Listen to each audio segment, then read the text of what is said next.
שלום עליכם, אני תומר לוי.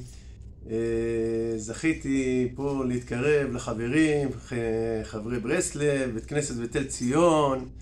ברוך השם, זכינו להגיע כמה פעמים לאומן על ידי הארגון הקדוש, הרב גל אשר, שממש העיר לנו הערה גדולה וקרב אותנו לרבנו. וזכינו, השתבח שמו, להיות פה עם החברים בבית כנסת ולעשות הרבה דברים גדולים.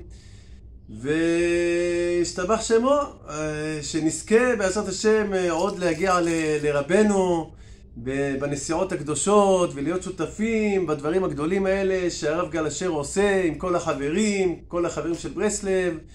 וברוך השם, הבית כנסת פה פורח, וכל הקהל, כולם שמחים מאוד מאוד, ורוצים הרבה להגיע לציון הקדוש. בעזרת השם, מאחל לכולם הצלחה רבה, שתהיה ממש ישועה גדולה לרב גל אשר, והצלחה גדולה בארגון, אמן ואמן.